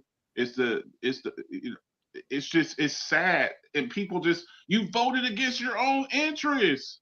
They don't know that, and you tell them, and they will not accept it. It's so wild to me. But I mean, it's blatant. It's blatant. People to come up to me, Marcus, you must not love this country. I served the army for. He was in the army. What are you talking about? He did 3 combat tours, and you think he loves this country because he hugs a flag. Because he hugs a flag. But I want to say I told you so, and you hear the term, FAFO. I'm not going to say it on your show, which we know what that means. F around and find out. Fuck around and find. I'm sorry. But the thing about when people complain, they're like, no, I can't believe he's doing this. He told you what he was going to do. Yeah. He told you what he was going to do. Now you're sitting over here. I got, my brother-in-law. He's an air traffic controller. Oh, he's an air traffic controller. Mm-hmm. People, that I know, they got, they work for the VA and stuff like that. They're just like, you come to work, it's like your office is closed. The United States will never be taken over militarily where somebody just, we got the best planes and ships and all of that stuff like that. What they're going to do is the United States, if it's ever defeated, will be defeated from within, because people become what they're trying to do. This is a war of attrition where they just they just keep doing stuff, and you just get exhausted. You get exhausted. And our job is to remain aware. Marcus, that's all you talk about is football and politics on your show. And I'm going to keep talking about politics because and me and my boy Frederick, we done talked about it. He's like, Marcus, you have more faith than I do. I'm never going to give up. I'm never going to stop. I'm never going to stop. I'm going to keep saying stuff because that's what you got to do. The squeaky wheel gets the oil. You got to keep giving it to these people. I'm sorry to take over. It just infuriates me. So short answer is no. There's nothing that he does, because I look at the give and take. You know what I'm saying? Oh, he's talking about 2 sexes. He's talking about 2 sexes. Okay, he's trying to destroy democracy. There's nothing that you could do that will override that for me. Right. When you're That's when what you're he's sitting trying over to here do. and you're firing, I don't know if y'all heard about this. When you're sitting over here and you're firing the people who are in control of our nuclear weapons, because he just does stuff. He just does stuff. Right. And the main thing is he's never faced consequences for anything. See, when we were growing up, you do some stuff. Sharon, make up your bed. Sharon, make up your bed. Mhm. Your parents ain't gonna tell you too many times to clean your room, make up your bed. And if you didn't do that, there was consequence. Sharon, you better have your ass back in this house by midnight. Don't you be out past midnight. Elon Musk cussing him out. I saw Trump's childhood right in front of him. That's a kid right there. You want to see how a person's going to be when they grow up? Look at Elon, what's his name? Lil X, when he just said, shut your mouth. Y'all saw it? Shut your mouth. Saw it. A child telling the president, shut up. You're a 4-year-old kid. Shut your mouth. You're not the president. No, he says shut your effing mouth. He said the word. You're not the president. You're not the president. Shut your effing mouth. Now, I got 3 boys. I got 3 boys. And a 4-year-old ain't gonna say something like that unless it was said to them somewhere around him. Mm-hmm. What's that old saying? Kids and drunks always tell the truth. Mm-hmm. Oh man, Marcus, I was drunk. Yeah, you were drunk, but that's how you really feel. It's just that Hennessy brought it out of you. You know what I'm saying? Exactly. So when you're saying I was drunk when I said that, nah, man, that's the way you really felt. And kids too. That's I seen commercials and stuff where the mom said something and then the kid, Mama, that's not what you said at home. You said this. They'll tell you. They'll tell on you. They'll tell on you. That little boy is the epitome of what's going on here. You have this. He's 4. If he's allowed to talk like that, that was a power flex with that meeting. Now, everybody in the room, they're buttoned up. They got on suits and ties and everything. Who else do you know that Trump would just let sit up there and outshine him in a meeting? That's what I mentioned. I mentioned the way that he was dressed in t-shirt, athletic wear. Now I know a lot of bums. I know a lot of billionaires dressed like bums. I understand but they do that specifically for it's. I dress however I want. Mm-hmm. I'm the one in charge here. Y'all are all in suits, but I'm gonna wear these denim jeans and this white t-shirt and this hoodie, and there ain't nothing y'all can do about it because I'm in charge. And Trump had to just sit there because he's indebted. He's indebted to Elon Musk. He gave him $300 million to his campaign because he knew. And look, there was a little handshake somewhere. Look, man, I'm gonna bail you out of this. I'm gonna get you out of this and help you win this election. But do understand, and that's what happens when you make a deal with the devil. When you make a deal, it's good when you get what you want. It's good when you get what you want. But then when the devil comes and it's like it's time to ante up, it ain't no fun. Trump, when have you ever seen Trump that dejected where he's just sitting there? He's just sitting there and can't say nothing. And this guy's standing up, talking down to you. You can't say nothing. So we're in for a bumpy ride. Our job, though, out here is you are the resistance. You're the resistance. Every day, say something. Marcus, I can't believe you're showing me this. You're showing. Yep, I'm gonna keep. Open your eyes. Open your eyes, man. That's the main reason why I wanted to do this show. I don't like to talk about politics publicly, really. I know you and we chat a lot, but that's between ourselves. I don't like to talk about it in public because people are just so vicious with it. But I felt like this was necessary. But I need to let Fred get in because Fred hasn't been able to answer the question yet. But thank you, Marcus. I'm sorry, Frederick. Do your thing, man. I know Fred. Get him, Frederick. Get him. That's what I said. Get him, Fred. Get him. 4,906. The phrase is when someone shows you who they are, you believe them the first time. We're on time number 4,906. I remember where I was going to go before Marcus is 37 minutes soliloquy. I'm sorry, so back to BJ, when you talking about certain things that Trump is done that, might be okay. And I agree with that. The problem is who it's coming from. Now, had this been Biden, had this been Obama, had this been one of the Bushes or the Clintons, okay, maybe. But again, this is coming from a career criminal con man. So anything that you do that the rational side of might be like, you know what, that actually makes sense. That's a good idea. I got to look at it with a side eye because, again, 4,906. So, yeah, that might be okay. But why are you specifically doing it? Trump, Elon, Heritage Foundation. Next thing I'll go to. So Sharon, when you posed a question, you said you asked something like, okay, will it stop? What are we going to do about it? And then where is all this going? About, continue to talk about it. Mm-hmm. Now, for those of y'all with kids and optimism, this ain't the part of the show you're going to like. I don't think it's going to stop. If we go back to when Trump was inaugurated the first time, like the day of the inauguration or right after the inauguration, whatever, when they had the first major women's march, y'all remember that? Yeah. The women's march. American carnage. He said American carnage. Right. But women, just they had the women's march that coincided with Trump's first election or first inauguration. And oh my God, what are you protesting for? Oh my God, women in Saudi Arabia have it so worse. Oh my God, must be nice to be able to go out and protest and not have a job. All right, cool. Black people, every single time we've had to go out in the streets and show our ass, it's usually been because of police brutality. And these last few years, 2020 and all that, have been no different. Black people go out and mobilize because we're tired of seeing our people that look like us laying in the streets. Oh my God, what are you protesting for? Oh my God, must be nice if I didn't have a job, blah, blah, blah. 2016, Colin Kaepernick with the anthem protest. Oh my God, what are you protesting?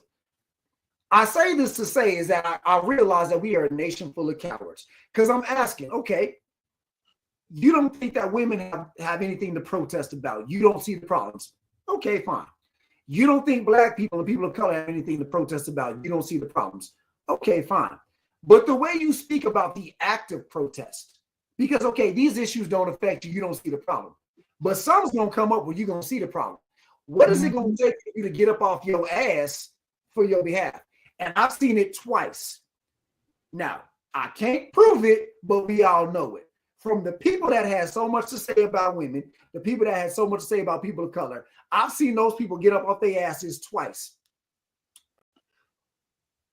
In 2020, when they criminal con man Fury Daddy lost the election, they got up off their asses and went to D.C. Now, I'm not talking about the people that went to the Capitol because that's a whole other issue. We don't have to talk about that.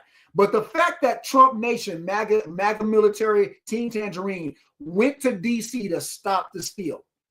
So you can't go to D.C. because you can't afford housing, because you can't afford food, because your food is poisoned, because your government is controlled by pharmaceutical corporations, because you can't afford child care, because the veterans that you claim, because when the quarterback didn't want to participate in the pageantry, and it's like, don't disrespect the veterans, but y'all can't be bothered to do something about the veterans except for doing 22 pushes, 22 days for the veterans that can do themselves. You can't get up off your ass for any of those issues, but you can get up off your ass because your criminal con man lost an election.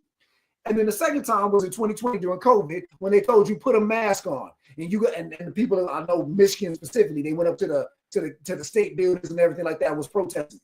So when your criminal con man loses an election, you can get up off your ass, and when they tell you to put a piece of cloth over your face, you can get up off your ass. But anything that matters to your life, to your livelihood, to your future, you can't be bothered with. So I sit here, I see a nation full of cowards. No, America will not do anything because America will only recognize a tyrannical government when it starts to look like the movie Red Dawn. Oh my God, is that a tank driving down the street? Maybe we should do something. I'm sorry, it's too late because I know that you and George and the boys got a whole bunker full of AR-15s, but do you have a drone?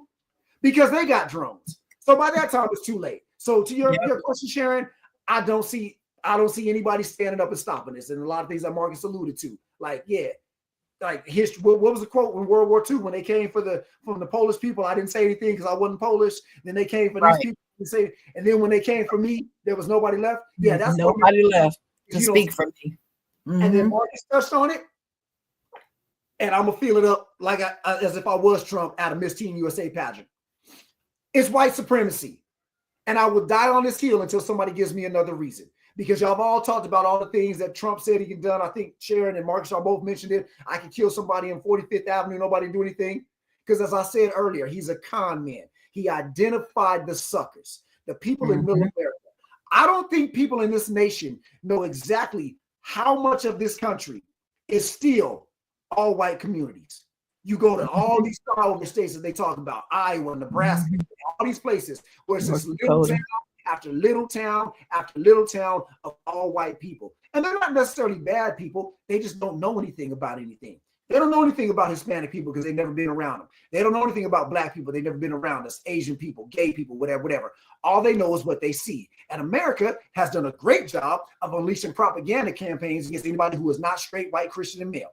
So what they know about black people is what they see about black people. What they see about black people, World Star videos. They see us at our worst. So that's what they think. So you have these people that saw something that none of us ever thought we would see. A black man sat his black ass in the Oval Office for 8 years. Now, he didn't do anything to y'all, but he just had the audacity to sit his black ass in the Oval Office for 8 years.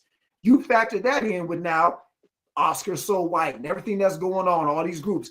Basically, America becoming what America has always been, this beautiful land of diversity. Well, guess what? White people, y'all ain't got the only voice in the room. Y'all still have the loudest voice, but it ain't the only voice. And they see this. And as I know Sharon, y'all, I think Sharon and BJ, y'all talked about Marcus, like what you say, 2040, everybody's going to be brown. They are terrified. They are losing their country. America is no longer that iron grip of white supremacy. It's still there, but it's loosening up a little bit. So here comes criminal con, man. Oh, y'all are afraid that y'all are losing y'all country? Guess what? Because I'm a narcissist, I want to be part of an exclusive club. I want to be able to say that I was president. Yeah, we all of us billionaires, we all got our names on companies, we all got our names on buildings. But you know what you don't have, Warren Buffett? A seat in the Oval Office. You know what you don't have, Elon Musk? That's what I want to be president. What's the best way for me to be president? I need supporters. Who are my supporters? These people that have been forgotten about. So I'm going to convince y'all, or I'm going to reaffirm to y'all that, yeah, you're losing your country. Yeah, the brown people are coming. The gay people are coming. The non-Christian people are coming. But guess what? I can save that for you. I can help you make America great again. America was 100% unequivocally controlled by white people. Anybody looking knew who was in charge. Yeah, we got a lot of black people. We got a lot of Asians, whatever. And we got some people that are having success. But the top rung of that ladder, that top rung, oh, that's white. Oh, yeah. Tyler Perry here, Oprah Winfrey here, LeBron James here, Magic Johnson here. But that top rung is white. Yeah, we had a black president, but he operated in a system that was set up by white people and for white people. So even with that, still that top rung is white. So as long as these people are convinced that they are losing their country, and that is their biggest fear, is that America is going to be a brown country by 2040, Donald Trump to them represents the best and only shot at making sure that doesn't happen. That's why no matter what he says, no matter what he does, no matter how foolish he is, no matter how embarrassing he is, no matter how much he humiliates us on the world stage, at the end of the day, Donald Trump is going to keep America white and get America back to the whiteness that it used to have. That's what they mean by great again. That's what they mean. Please give me another reason to justify why you would support a man that has told you he wants to have sex with his daughter, why you would support a man that has 34 felony convictions, why you would support a man that was found liable for sexual assault or whatever like that, and hundreds of millions of dollars, while you would support a man that's out here hawking tennis shoes and out here hawking Bibles. Explain to me, if it ain't white supremacy, tell me what it is. And see, that's the thing that really gets me, Frederick, is, and I go back and forth with people, and they're like, well, they're all the same. Look, I did not agree with Biden, but I don't think with everything he did, but I don't think Biden was a bad man. Biden and Trump, they're the same person. No, they're not. No, they're not. You're going to, Biden, look, you could tell he was diminishing. You could tell that he was diminishing. I don't, and Biden did things, but I don't think Biden was trying to, take over the country. When they lost the election, Kamala went up there, certified the election. He was there. He brought the family, got, Melania and Trump, showed them back around the White House. When Trump lost, this guy, he gets on the airplane, doesn't even, they usually do the tour together. Well, he left like 2 or 3 hours early before the inauguration. Didn't go to his inauguration. Didn't go. Out of town. And you're saying that they're both the same person? They're both the same person? One put the first Black female Supreme Court justice ever in the history. We've had 3 Black Supreme Court justices, 3. And Biden puts one up there, and the first Black female ever. Thurgood Marshall, Clarence Thomas, Ketanji Brown Jackson. You had the first Black female, Black South Asian female vice president. It's inclusive. And you look at everybody on Trump's staff, enablers, you look at his press secretary, blonde hair, blue eyes. Like, you can't see that. You can't see. They don't want to see it. The most unqualified people he could. Pete Hegseth, Secretary of Defense over Lloyd Austin, a 40-year general. Linda McMahon, Vince McMahon's wife, WWE, in charge of the Department of Education. The most unqualified people he can see, and they're just sitting around. They're sitting around in the days. Tulsi Gabbard, RFK Jr. with brainworm, and these are the people. It's like it's not just Trump. It's the people that he brings along to the worst people. Hold up, Marcus. And people aren't going to see until there's a real emergency. You want to get rid of FEMA? This is done. No, Marcus. This is done by design. He puts these people in these places so that he can do what he wants to do unchecked. It was written in Project 2020. This is what's so amazing to me. The playbook was written, and people did not want to read it. Did not think they needed to read it. They thought it was a joke. I'm telling you, if people were to pick up that book, pick up that 2025 and read it for real, they would be stunned at what they voted for. Marcus, this is all I'm saying. That I mentioned before you got here, Marcus. But for Trump supporters, so Marcus, you just talked about all the people that he's been appointing, right? For Trump supporters, again, he was president, then he lost, and then he came back. How come he ain't bringing none of the people from his last administration back? Where are all those people at? Trump supporters, ask yourself that. All the people he appointed last time, I have all the best people, we have very fine people, all the best people. How come he ain't giving none of them people their jobs back, Trump? Where are them people at? Oh, that's right, because they're either all trying to get their life back together because everything you touch turns to crap, or none of them or they all refuse to work with you. So again, for people out here who want to justify your support of Trump, why is it that nobody that he associates with either can or wants to have anything to do with him? It's a loyalty with him as a one-way street. He was on TV the other day and they asked him, they go, what do you think about JD Vance taking over in 2028 since you can't run again? No. Do you think he'd be a good president? No. Quickest no. To your own vice president. You're not supposed to run. We had a. You know what it reminded me of? Y'all remember in Django Unchained? Y'all saw Django, right? When she was like, okay, now Django's a free man, so you can't treat him the way you treat the rest of the slaves. You want us to treat him like white folk? No. That's not what I said. That was the first thing I thought of when he said no. That was the quickest no I've ever seen in my life. It was hilarious. And we don't catch stuff like that because I watch everything and I'm like, okay, for you to say that you're the sitting vice president. Now you had a person in Congress. You had a person in Congress that started some legislation to say he should be able to run for a third term. Y'all saw that, right? Right. And he should be able to run for a third term. You had another fool in Congress that said he's proposing a bill that we take Greenland. If it wasn't so dangerous, you laugh. He says we should take Greenland and rename it Red, White, and Blue Land. Oh, really? I thought you said Trump land. Okay. No. Red, White, and Blue Land. That's what he said. I had to look that one up because I'm like, that just sounds so damn ridiculous. That one. You would. These are very unserious people. Very unserious people. Just very unserious people. Well, hey, let me get this in. Even those are examples of madness, like I was saying earlier. These are the musings of a madman. But there is another bill being introduced that says women who are married that have their last name changed to the husband's last name, they don't get to vote. The man votes for both of them if they've changed their last name to their husband's. This is a real bill being introduced. Hey, Sharon, send me that link, Shorty. Send me that link. I gotta read that. I gotta show it to my sister has it. I'm gonna get it from her because I didn't know about this till she told me about it. And the thing is, this is real. This man, these are people from the Heritage Foundation. They actually believe that women should not vote, that they need to find a man to vote on their behalf. They get one vote instead of two, and it's two people. They believe in that.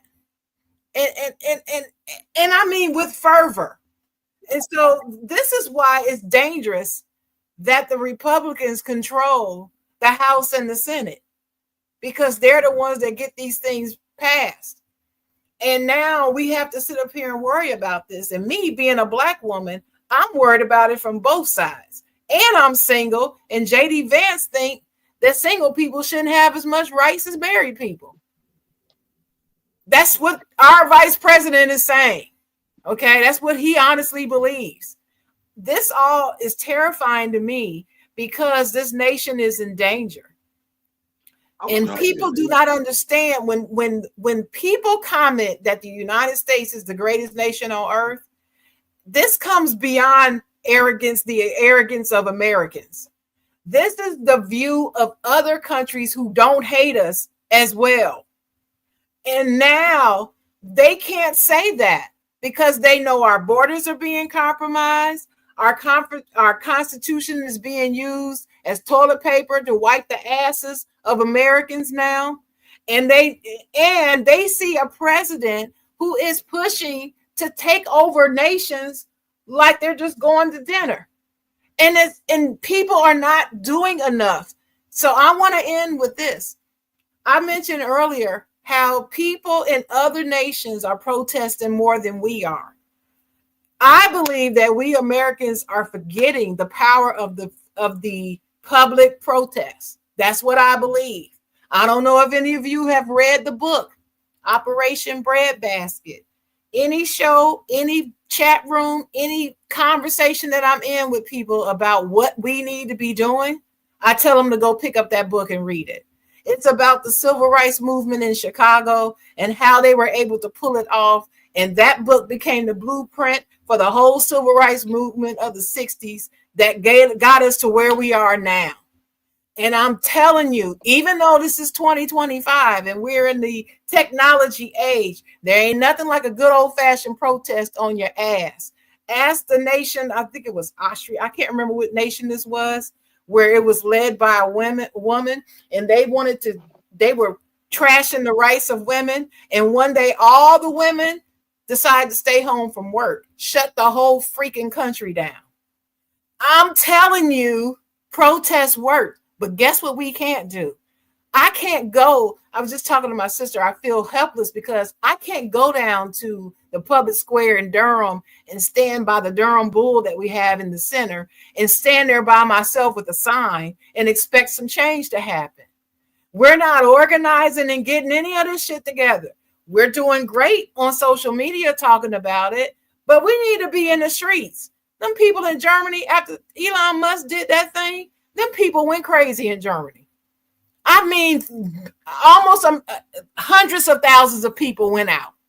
That's all I'm going to say. I don't know how many it was exactly, but I don't feel that the Democrats and independents who do not like what they see and they know the danger, they're not doing enough to fight it. That's my anger.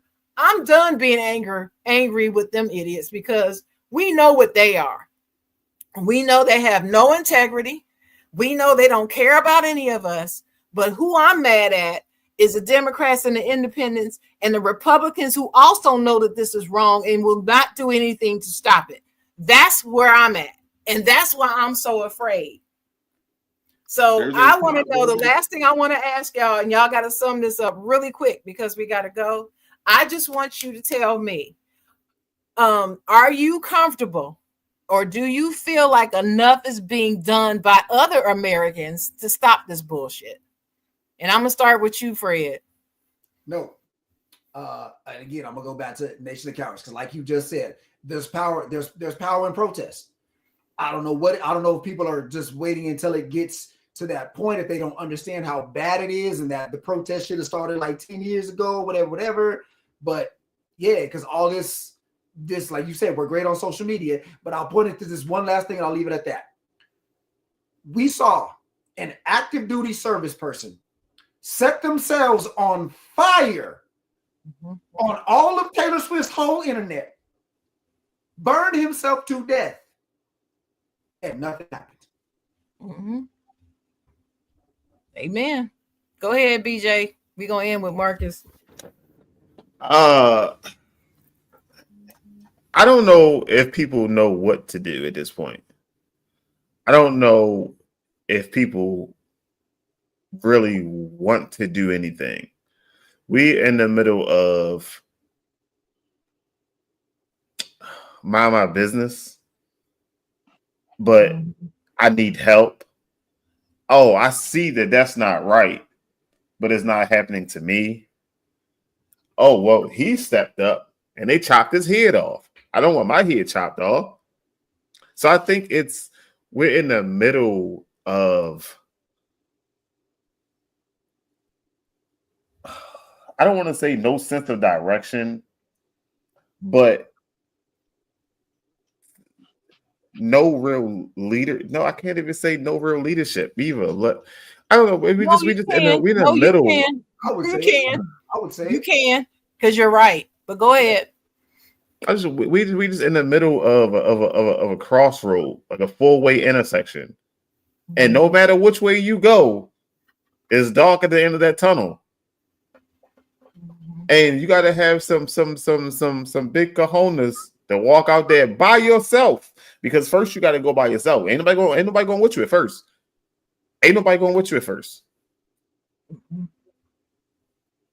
That's just, I don't. 100%. That's where we are, Marcus. All I'll say is it gets to a point, in the words of Martin Luther King, where silence is complicity. If you sit there and you don't do nothing, you're complicit. Well, I didn't go out and I didn't go lynch nobody. I didn't go out and I didn't do this to women. I didn't go out and I didn't go do this. No, but you sat there and you were, so that's complicity. The best advice that I would say is stay engaged. Don't get tired. Take a break, but don't quit. That's what I used to tell people when I used to do, personal training. Take a break, but don't quit. We are in unprecedented times, and you think it can't happen here. It can happen. It can happen. He who fails to learn from history is doomed to repeat it. 1933 Germany. Oh, Hitler, he's just a crazy, this fool. He ain't doing nothing, man. He ain't gonna do nothing. When you don't stop evil in its tracks, it's like cancer and it metastasizes. Stay engaged. That's the best thing that I could say to you. Stay engaged. When you see this stuff, and I just sent y'all the article on red, white, and green, Greenland being changed to red, white, and blue land.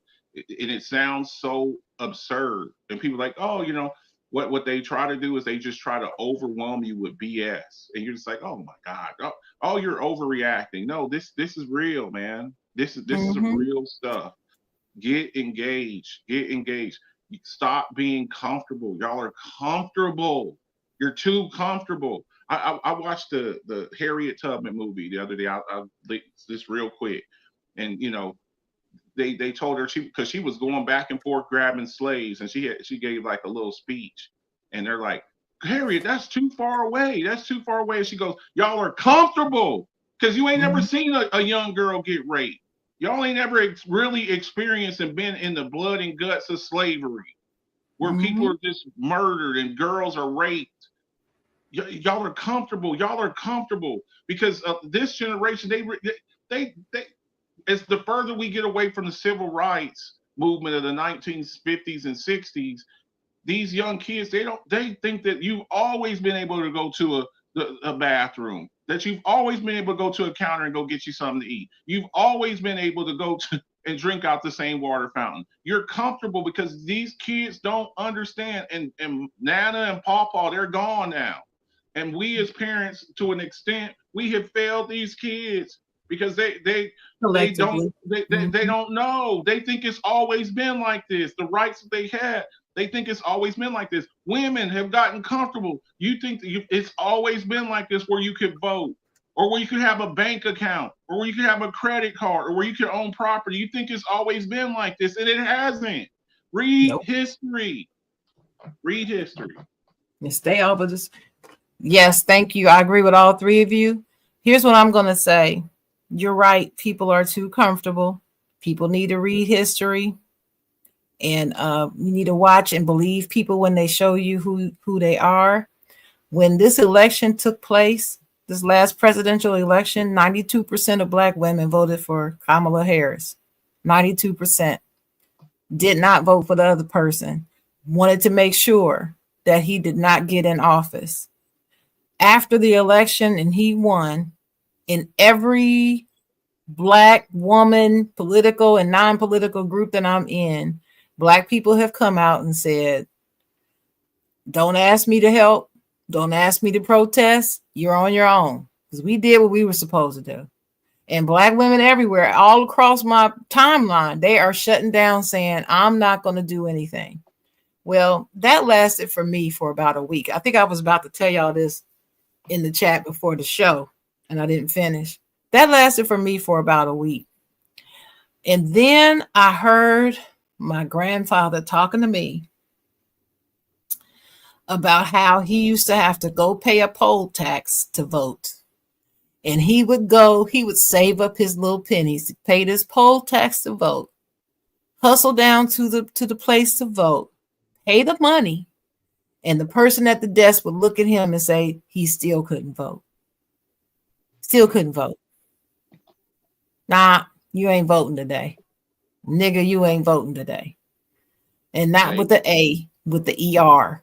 And I'm telling you, they allowed it. He paid the money. My grandfather was a farmer. He worked hard. He had a lot of land that he farmed.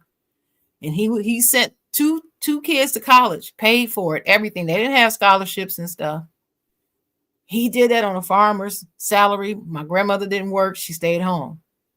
And I'm telling you, this man, to tell me these stories, how he could not cast a vote. And the first time he voted, I tell you, it meant more to him than life itself. And it bothers me. I cry whenever I go to the booth because I hear him telling me these stories. People, you gotta look and see what's happening. This is fascism. If you don't know what fascism is, please, I'm begging you, if you're listening to me, go read about it. Go get a history book. Go to the freaking library. Get off your ass and get off your computer. Go to the freaking library. Ask a librarian to point you in the direction of history, nonfiction books that talk about this stuff. Hitler. This stuff is not a joke.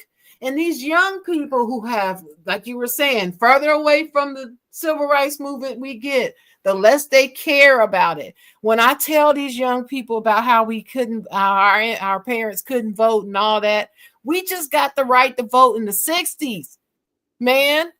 The 60s. That's my lifetime. And y'all sitting here like, oh, so what? That was then. We good now. I got an online business. I'm making money. So I don't, I can't relate. You're not going to shame me into go to the booth because I'm making money. I'm good. Despite what they doing to all of us. It's not like that. Because when it's fascism, you get to do what they say do. And that's all you can do. What if they wake up the next day and they shut down the Instagram and all these other social media sites that's helping you sell your goods on your online business? What if they controlling the internet right now? Didn't they shut down? Didn't They they shut down They TikTok could for a shut couple of this days? show down. They could take this show down because of everything that we talking about right now. Didn't they And take TikTok away for a couple of days, and y'all lost they y'all did. mind? They Y'all lost their y'all mind. It wasn't even a couple And of days. now they only brought it back because they thought that they were going to agree to sell it to Elon and them, but they didn't.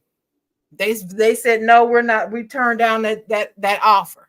So I'm just begging y'all to stop sitting on the sidelines like you on the practice squad and you're not really on the football team, and get involved, get engaged, like Marcus was saying, and take this stuff seriously because it is.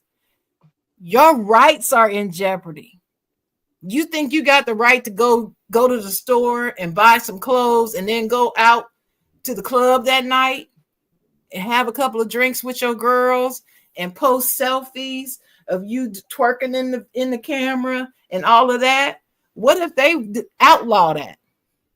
What if they decide to come to your town and shut down all the clubs and go back to prohibition and you can't even publicly drink alcohol anymore? They could do that. And y'all think I'm being dramatic? No, this shit is real, y'all. Stop overreacting, Sharon. You're No, this shit is real. And Dennis will tell you if he was here. Dennis will tell you I talk about this all the time. I've talked about this on this show in my final words a lot, even though we've only done like a couple of light political shows in the past 4 years we've been on. I'm just telling y'all, this stuff is not a joke. I have never been this frightened in my life. And I've been dealing with politics since 1975. That tells you how old I am. Rest in peace, Jimmy Carter. But I tell you, this is dangerous, y'all. This is dangerous. We are inviting nations to invade us and to bring Afghanistan on our soil. And if you don't know how bad it was, ask Marcus. He lived it. So I'm just telling y'all, the shit is real. Thank you for joining us. BJ, you can cut us out. Bye.